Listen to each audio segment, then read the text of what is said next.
So where are you at for entries right now then for this year? I believe we have around 70 Venmos and probably a couple handfuls of cash at the bar. I have a 30 to 40 people on the list that haven't paid yet, Sure. that are locals and whatever, because they kind of got word that I was opening it up. The last 2 years, I started advertising right at like August, the 1st of August, maybe like third week of July. This year, I threw it out there on July 1st, I believe, Yep. for this year's. And the last 2 years, the post we put out had a cap, so we were capping entries. This year, the word got out that I'm not doing that, and so the urgency to get their entry fees in is probably not as great.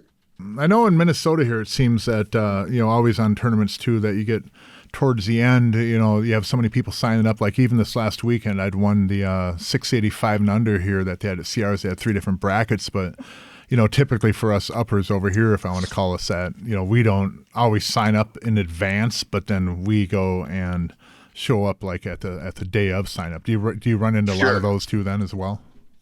I think that's what's going to happen a lot this year. I think it's a good idea to like put, maybe even trick them that say you got a cap, and then when it fills, then open it up to another cap. It just gets people's entries in. I mean, it's just proven that I'd probably have, if I said I had 128 cap on this one like I did last year, we might even already be close to filled, if you know what I mean. Like, and now that I didn't do that, a lot of people are going to be signing up day of and whatever. And I think it helps to organize your tournament better if you do have all those pre-entries and you got it, so you can let your team know this is where you can start planning a little bit better. Speaking of that too, if you get around 200 players, are you going to be able to finish this in the time allotted, or do you have other tables that you'd have available at another venue, or how would that work? We do not have other tables. So the last 2 years we finished on Sunday right around 6 or 7 o'clock. Well, that's good. We're allotting that extra maybe 4 or 5 hours in case we have extra. And then, like I said, the last 2 years on Friday night, we stopped calling matches at like midnight. And then on Saturday, we were done by we got down to the final 16 around 11 o'clock p.m. So we've added those extra hours.